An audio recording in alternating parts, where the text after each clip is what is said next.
Hey everybody, welcome to the Clean Comedy Podcast. It's James. It's early in the morning. So I probably haven't ever explained this on the podcast, but I usually record at like 9 or 10 a.m. Now, here's the bad part about me. I'm waking up at like 8 o'clock, right? And so I'm trying to get a bunch of stuff done before I get on a podcast.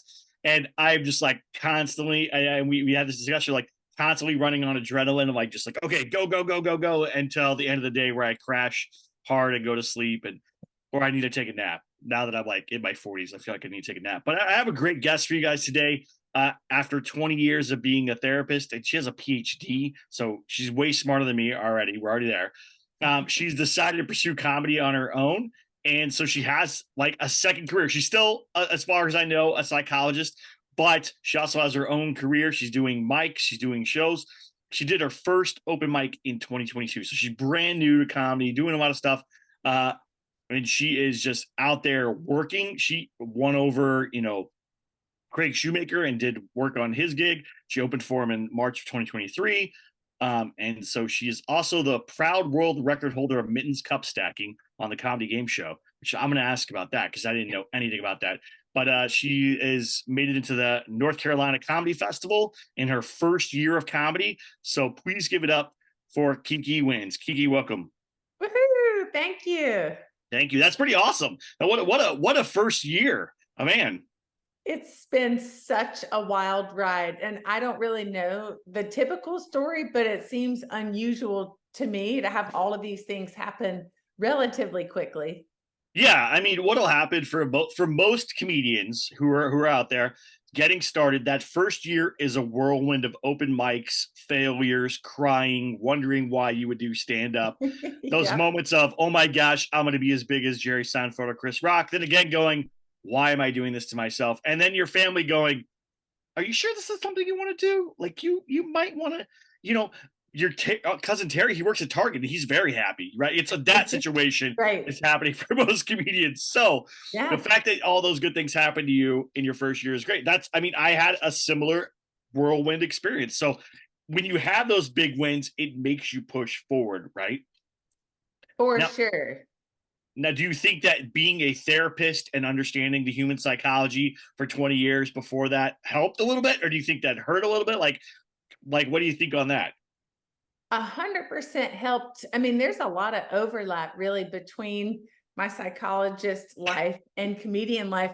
It's all about observing human behavior, really sort of tapping into emotions, being comfortable going into vulnerable or taboo topics. It's actually a lot of overlap. So I've been observing humans and trying to help for a long time, as you said. So the comedian part, I naturally was my whole life. I've been a jokester and even bring humor and laughing into my therapy sessions and into my work. So making that leap into comedy was almost like something my whole life had just been leading up to, a very natural intersection or next chapter, as I call it.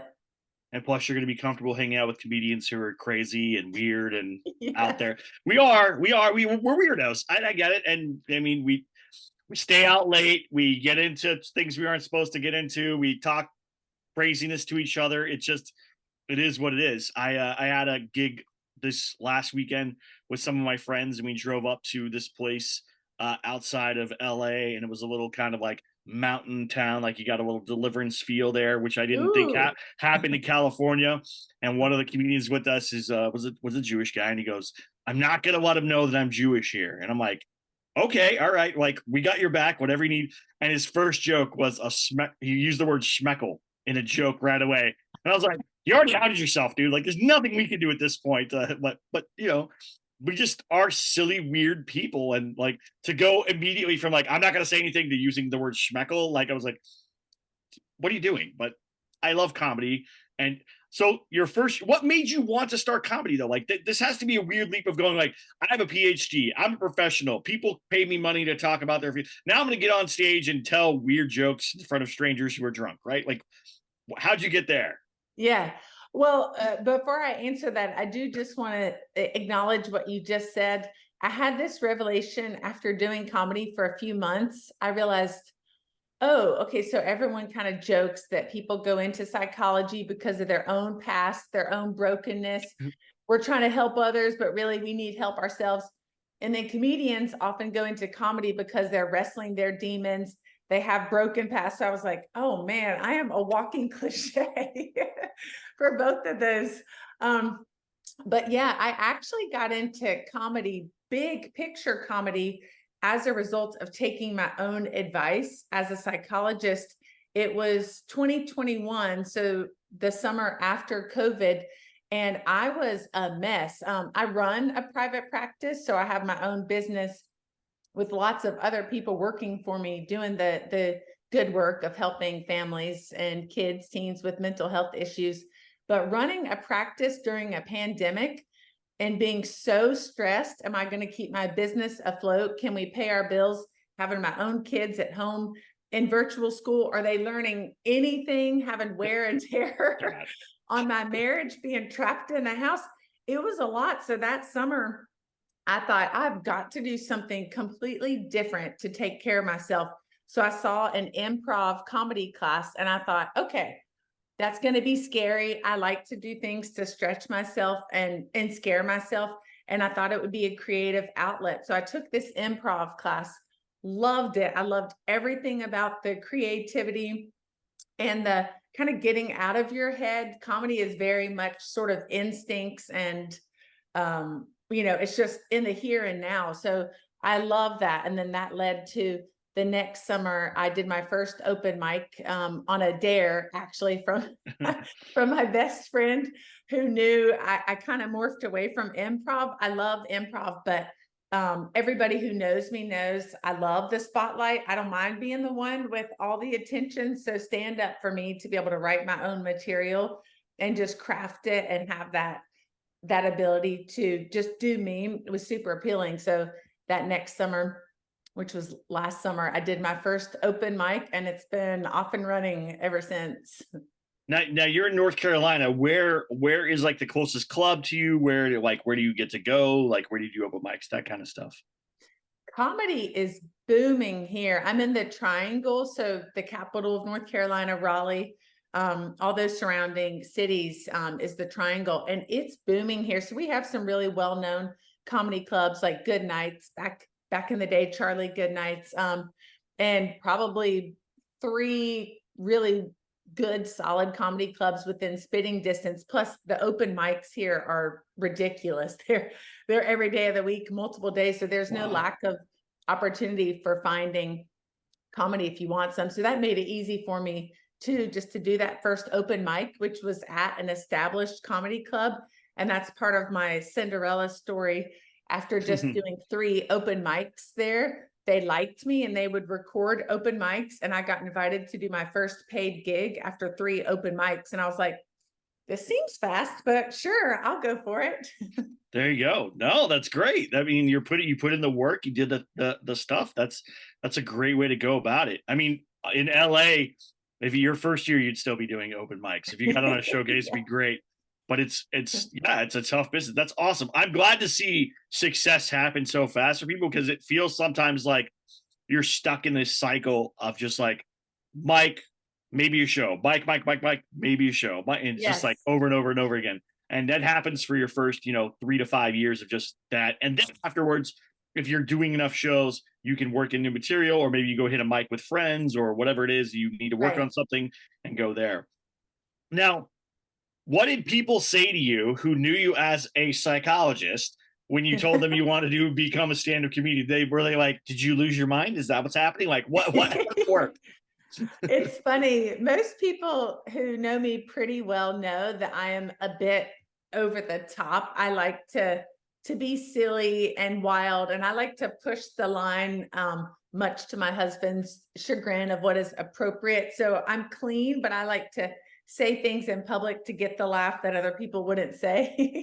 So lots of people who knew me were like, of course you would. I bet you're amazing. But I wasn't prepared for the terror. As a psychologist, I've done news interviews, I've testified in court, I've done workshops, presentations, but I did not expect how scary getting on the stage for those first few times was. And my first open mic, I was backstage And I was almost just overcome with fear where I thought, I don't know if I can do it. So uh, I think that part was a surprise to me and probably to people who knew me, that the actual act of getting on stage was incredibly intimidating to me, even though I have all of this confidence in my first day job. Yeah, I understand where you're coming from because I did like speeches and I taught like courses, but they were all like technical courses or whatever when I was you know in my older jobs and stuff. So I understood talking in front of people, but telling a joke, right? You have to elicit a specific response from those people, right? That's Yes, the part that gets comedian. That's the part that gets new comedians. Is like, or people go, how do you make sure they laugh? And you're like, okay, so there is a scientific process. There is a setup and there is a punchline. The setup is your honest piece. Your punchline is your twist that's there to surprise and get them right? to laugh, right? Those two things. If you can do that, you do. But yeah, speaking in front of court, speaking in front of a group of people, like you have a topic you're talking about, you're Yes, prepared, whatever. That's okay because you're not trying to elicit any real response except for that they listen to you, right? But in comedy, it's very much you have to get that laugh. You don't get the laugh, then you go, oh no. And that's even scarier. That moment of like, oh, they're not laughing at the thing that other people have laughed at or I've laughed at or whatever. And you're like, oh no, what's gonna happen? And that's a terrifying moment. but Now, yeah. how does that still happen to you? Do you still get nervous right before you go on stage? Like, how's that work for you now? Well, yeah, and I was going to say, if you think about singing, a lot of people think singing on stage is scary. But if they have a 4-minute song, at the end of it, if people are just quietly clapping, then maybe they have a sense they didn't crush it. But in comedy, 4 minutes to us, we have maybe 10 opportunities for silence that is our worst nightmare. So I just feel like that pressure of the seconds that we have as comedians to get that reaction, it is scarier than a presentation or singing, because at the end, you assume you did relatively well, but you have no gauge. But every joke in comedy, right away, did it land or not? So Yeah. I've gotten way more relaxed. For my first few real gigs, I couldn't eat basically for the entire day. People who know me know that I'm planning my next meal when the last one ended. I love food. I love to eat, but I would be so crippled with nerves. I couldn't eat. So I have relaxed some now, mostly, but I still get that good adrenaline before, which I actually think is fun. We are kind of backstage and I'll jump up and down a few times and say some positive self-talk and then just get ready to get out there. As soon as I'm on stage though, I'm fine, which I think is kind of typical for most of us. As soon as I'm talking, then all the nerves are gone. And I'm just actually delighted to have the opportunity to see, how I'm going to be able to do with this particular crowd on this particular night. Yeah, yeah. I don't ever eat before a show. Like, and I Really? haven't. No, I never do. It's still something that I don't like. I think it comes from sports. When I played sports growing up, I wouldn't eat until after a game, so I was always Ah, constantly like, yeah. so that kind of feels the same way to me. But then right after a show, literally right after a show, I'm like, I'm starving. Let's go. I got to eat something, right? It's a Yes. weird. So I usually have jerky or something like that with me just in case I can't get a meal in. I'm like, all right, Ah, now there you go. so that's always good. Now, is there anything when you said positive self-talk, stuff like that? Is there anything that you did differently or started doing differently besides that to help you kind of be prepared? Like, did you like besides self-talk, did you like talk to yourself on the drive there? Did you like pray? Like some people have like routines that they do before they go on stage. Do you have something like that? Or is it just the self-talk jump up and down thing? Well, that's interesting. You mentioned pray. I mean, I am a Christian and my faith is kind of the core of who I am. So my favorite Bible verse is actually, I can do all things through Christ who strengthens me. So that's a favorite. I used to say that on the tennis courts when I was a tennis player, or before a race, or before something, big for my psychology career. So I still like to do the quick prayers too, for sure, to settle my nerves. And I think the more I've done comedy and I have my certain beloved bits memorized inside and out, that helps too, because if you kind of have that peace of mind that at least you know how you're going to weave them together and you've got your core ones memorized, that helps that fear of thinking, am I just going to freeze and blank out on stage and have the worst? To me, that's even worse than not getting a laugh, is forgetting what you're going to say and then just having everyone staring at you. What's funny is we all have that fear. I don't know of anyone that's actually had that happen. Like, have you ever experienced? I haven't experienced it. I write a set list just in case, just in case everything goes crazy and I leave it on the Yeah. stool. But Yeah. I've never had a time where I forgot what I was going to say. Maybe I've added to it or taken away something or whatever, or not done like a complete bit, but I've never actually forgot what I was going to say. Like, how does that work for you? I had it once for a real show, like a booked gig. But again, this was early on. I'd only been doing comedy for maybe 3 or 4 months, and they asked to book me that day. They had their planned comedian, I think, had COVID, so they called a few of us local comedians to come and save the day. So that night, just for 5 seconds, I forgot what I was going to say, but then I just laughed and I said, guys, did I tell you they booked me for this like 4 hours ago? And then I just kept going. It came back to me. There you go. Yeah.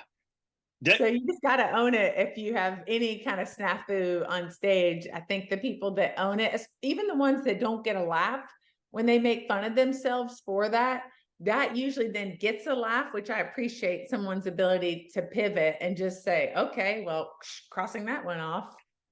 Yeah. Now, have you experienced the dreaded hell gig yet? Have you had a gig that was just like the worst gig ever? You just were like, oh my gosh, I can't believe I'm here. No one's paying attention. Everyone's like super drunk or aggressive or wants to talk. Or have you had one of those gigs yet?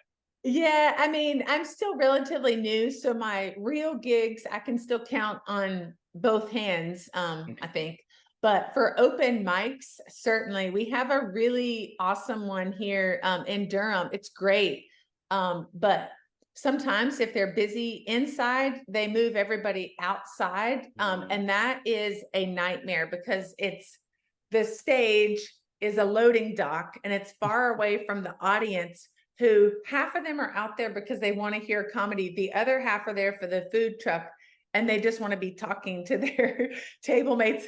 And there's a ramp in between the two sides. So you're talking and doing your thing. And some people are laughing, but then someone's walking down the ramp with their leftovers. There was like a bride last time who had a reception inside who came down. So it's a great practice in staying focused. You can only do what you can do. Like, you got to let the rest of it go. But yeah, you work 3 times as hard, I think, when you're in that kind of environment. 100%, 100%. Hell gigs are a necessity for comedians. Like, if you don't have the gig where you leave and you go, what happened in there? Like, Yes. what was that? And we just had that this weekend. Like, the 3 of us got into the car to come back and we are like, that might have been the worst thing we ever all experienced. Really? It was like all 3 of us were like, because everyone was drunk already when we got there. Oh gosh. Everyone talked during everyone's set. They had conversations with each other. They were loud. They were argumentative. Literally every possible thing you could think of. My friend, who I love to death, and I have never actually heard curse on stage ever, cursed 3 times on stage because he was so angry with what was going on in the show. So it was really interesting, where I was like, oh my gosh, like, and like, so it was 3 of us, and the other comedian, while the headliner was up, who's one of my best friends, while he was up performing and he cursed for the first time, we both like immediately just like looked at each other, and I was like, I've never heard him curse on stage. And he's like, I've heard him curse on stage. And it was just one of those things of like, oh my gosh, like, they got to him, like they got him, and he's like not having it. And so hell gigs they're the ones that you're going to remember more than anything else, because they damage you in some other way, right? A guy tried to like fist fight me at this show because I mentioned my new car, and he like got angry about me driving a specific car, and I was like, seriously? Like, that's what you're mad about, bro? Like, oh my gosh. Yeah. So it builds character for sure. It definitely builds character. Oh yeah. It makes you appreciate when things even are a decent night. It makes you appreciate that all the more, I think. 100%. Now, but here's my other question for you. Do your clients know that you do comedy? And has it become a question of like, hey, you're gonna put this in your act, or like whatever? Like, have you ever had those kind of things yet? That's a great question.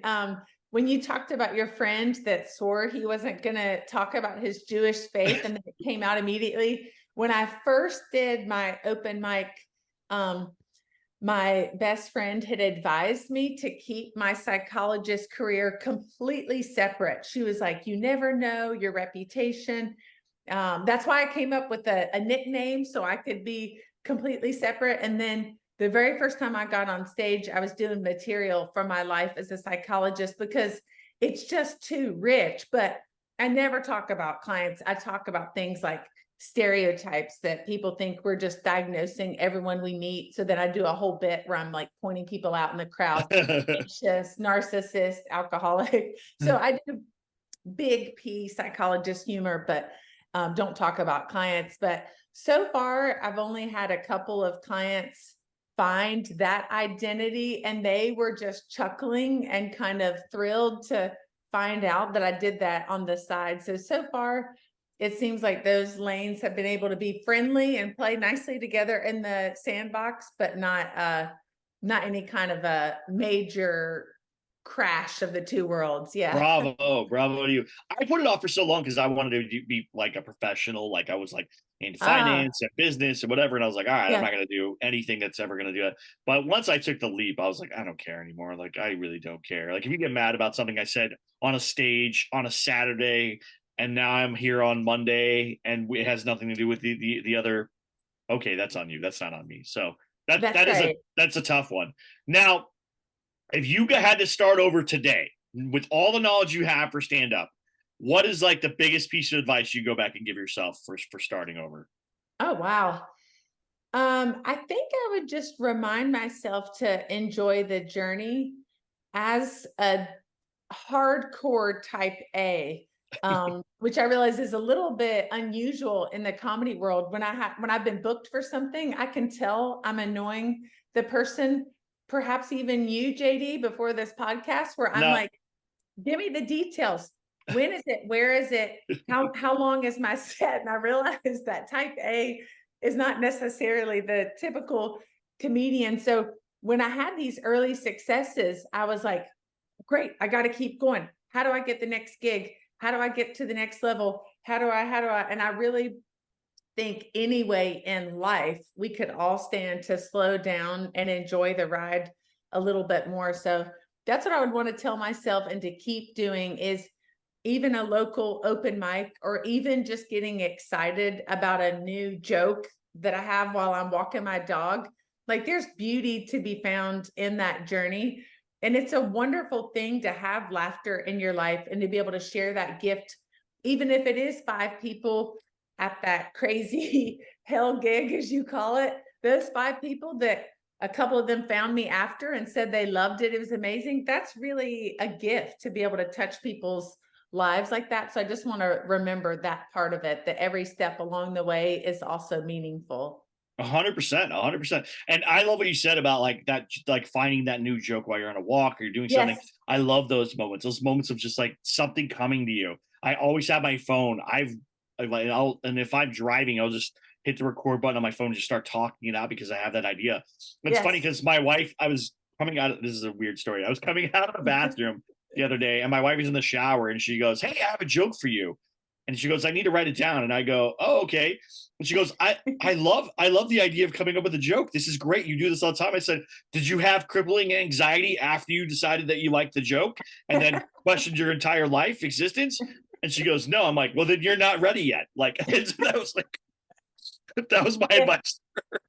That's funny. The best for me is when I've come up with a new joke and it actually makes me laugh out loud to write it. I just had this for this shocking news. I don't know if you saw this that just came out where female frogs will fake their own deaths to avoid sex with the male frogs. This came out in Science News. So I wrote an immediate bit about it. And I had one line that made me laugh out loud. And the really funny thing is, like, you're so proud of it. And then when I went and shared it with my husband, who's oftentimes my first audience, he was just staring at me blankly. And I was like, that's hilarious. That's amazing. Don't you get it? And then it's humbling, you know? Yeah. Oh yeah. And Maybe. that's the one right there. When your spouse does it, you go, "No, no, no, it's funny." And they're like, No, it's not. It's not. It's not what you thought it was. You're like, oh man.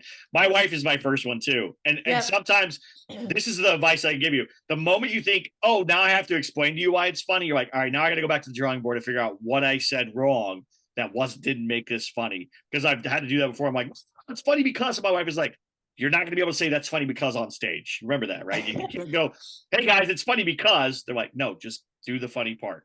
Yeah. That's true, but my husband and I also joke that he is a very tough audience member. He doesn't laugh easily. And you know, in the theater world, they say if you have a bad dress rehearsal, it's going to be a good show. Most of the time now, if I've run my set by my husband and gotten very few chuckles, or he's saying, I just don't know about that one. When I go and deliver that in front of an audience, most of the time they love it. And I come back home triumphant where I say, see, you were right. Maybe he does it on purpose. So you're like, all right, I'm gonna give it this little victory now. Here we go. Maybe it's reverse psychology. He might be messing with me. He has to keep it fresh. We've been married almost 25 years. So there's a lot of history there. Okay, so I'm going to ask you about the Mittens Cup Stacking thing. I have no idea what that is. I want to know what this is. I know, guys, it's not stand up, but I want to know what this is and just explain the story to us. Yes. Well, I'm highly competitive. I have an identical twin sister. I'm 5 minutes older than her. So I like to say I basically came out first, like with a 5 minute lead in my whole life. I just want to win, win, and be first. So all the things, sports, running, whatever. I'm competitive. So we have a comedy game show here. One of the local comedians who gets around a good bit. He developed a whole comedy game show. You can find it on YouTube. It's very entertaining.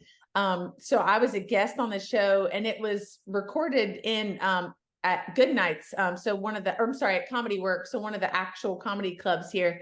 But they have all of these competitive games that really are meaningless. The best thing I won was like, I think a candle set and then maybe some K-cups of coffee. So it's just for the fun of it.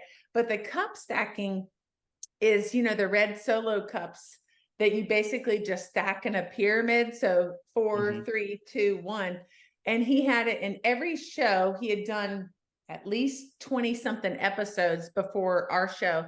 And the first person went and he announced the world record was a minute or something. The first person that went on my show beat the record. She got to like 43 seconds.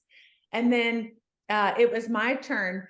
And I fumbled for a second. And then I just had this amazing takeover of my visual motor skills. And I was just like, and I stacked all the cups, and it was like 30 something seconds. And they announced I was the new world record holder. And as silly as that is, that thrilled me. All these other people, at least 60 people had tried this. And I was the fastest, especially in front of a live audience, because he normally filmed like in his own house. So this was a live audience. It was very thrilling. Now I say, I don't have to accomplish anything else in my career or comedy career. I've got cup stacking. That'll work. Now, let me ask you about getting your Ph.D. because that's kind of like, that's not a normal thing for a lot of comedians. Most comedians either barely have college or a little college. Some of them, there are some that have, bachelor's, master's, whatever and stuff. I have 2 masters. I should have just got a PhD. Oh, cool. Yeah. It would have been better. But how long did that take? What was the process? What made you want to do that? Because that's such an intense amount of time to do something. Like what was that like? Yes. Well, a part of it is that drive I was telling you about. I kind of have just always been wired to try to see what I can do with my life to try to achieve success. And I'm a little bit unusual. They say most people change careers like, 20 times or something, or change their major. But I knew I wanted to go into psychology from the time I first had my first psychology class in high school. I knew that's what I wanted to do. And I do. I've always had a calling to help young people. I love kids and teens. So I knew from the beginning I wanted to go into a psychology career focused on kids and teens. And as much of us have as our life story, I didn't really connect the dots fully until more recently that part of the reason I was called into that was because I could have used some therapy as a kid, but back then it was not nearly as available or, destigmatized. Back then it just wasn't what it is now. So I realized I could have really used some extra help as a kid and teenager growing up. We all have tough times as kids, but I think I just knew that was my passion without even fully knowing the emotional underpinnings of it. I just had that drive. So I went to grad school just a year out of college. I have so much respect for people who get their higher education in their 30s and 40s. There's no way my brain Yeah. continue to memorize stuff and study. But I went just a year out of college and just went to a program that had the master's and Ph.D. Combined into one. So just stayed with the program, UNC Greensboro, got the master's and then the Ph.D. in clinical psychology, and then started my own gig with my practice in 2007 with a little 3-year-old and a 1-year-old. Just started my own practice with that same desire to help young people, and brought on a bunch of other people on my team that share that calling. So it's been a really rewarding part of my career for sure. Bravo. That's awesome. That's awesome. Well, thank you for being on the podcast. Where can people find you? Where can they watch your comedy? All that stuff. Shout it out there. Okay, so I always make a big deal about my Instagram account for comedy because my 20-year-old, my daughter, is a social media star. So she's always crushing it with her followers. And I'm like, Zoe, I have 384 followers now. So for comedy stuff, to see some of my comedy shows and reels and all that fun stuff, or what's coming, it's Kiki's Comedy Club. So KIKIS Comedy Club. That's on Instagram. And then for the other side of me, the psychologist side, we didn't talk about this, but I'm trying to merge my two loves into a new kind of entertainment that's never been done. I want to do kind of motivational workshop / comedy where people leave being entertained and inspired to live better lives. I want to get into some humor coaching. So if people want anything on that side, they can just look at my website, wynsfamilypsychology.com.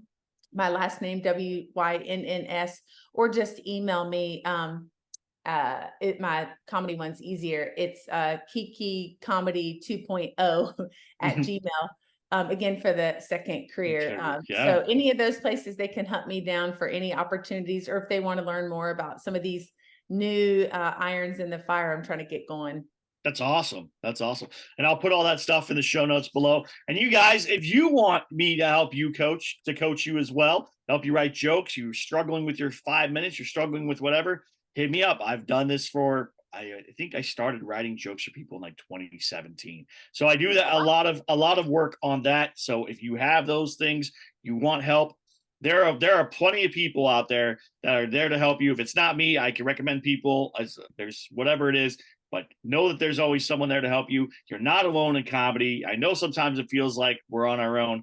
We're really not. We're all a bunch. We're the Island of Misfit Toys. We're all together. Let's be friendly. Let's lift each other up. Let's be positive. That's the whole point of the podcast, is to just be positive and just tell you how wonderful comedy is, and wonderful it is that you're doing it. Like I love that this is you're in this. You're starting a second career. It's great. So thank you so much, Kiki, for being on the podcast. Thank you, everybody, for listening. Please like, subscribe, go check out Kiki's stuff. Again, I'll put everything in the show notes. Go follow and subscribe, and have a good one. We'll talk to you soon. Bye.